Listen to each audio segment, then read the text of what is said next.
মহিয়সী নারী হযরত রাবিয়া বসরি রহমতুল্লাহ আলাইহি আল্লাহর প্রেমে এতটাই মগ্ন ছিলেন যে সংসারের প্রতি তার কোনো মোহ ছিল না। এমনকি তিনি বিয়ের কথাও ভুলে গিয়েছিলেন। একদিন এক ব্যক্তি তার কাছে বিয়ের প্রস্তাব পাঠালেন, কিন্তু তিনি রাজি হলেন না। সেই প্রস্তাব প্রত্যাখ্যান করে একটি চিঠি লিখে বিদায় করলেন।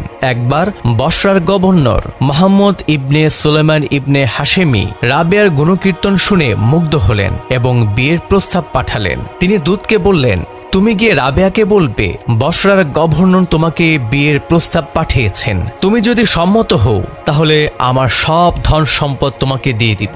আমি প্রতি মাসে 10,000 দিরহাম আয় করি, সেটাও তোমায় দেব। তাছাড়া আমি এই প্রদেশের শাসক, সুতরাং তোমাকে রানীর মর্যাদা দেওয়া হবে।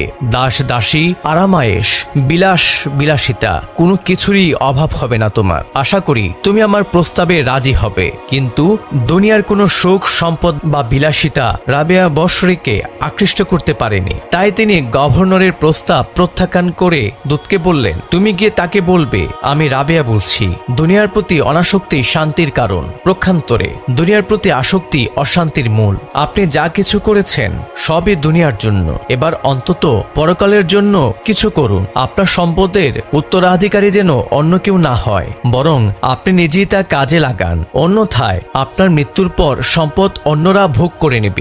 যদি বিয়ে করতেই চান তবে আমাকে বাদ দিয়ে অন্য কাউকে বিবেচনা করুন। সর্বদা রোজা রাখার অভ্যাস করুন এবং মনে রাখুন জন্ম হয়েছে মৃত্যুর জন্য। রাবেয়া আরো বললেন, আপনাকে আল্লাহ যে সম্পদ দিয়েছেন তার কয়েক গুণ যদি আমাকে দেন তবু আমি আনন্দিত হব না বা আপনার প্রস্তাবে রাজি হব না, কারণ আমি এক মুহূর্তের জন্য আল্লাহর নৈকট্য থেকে দূরে থাকতে চাই না।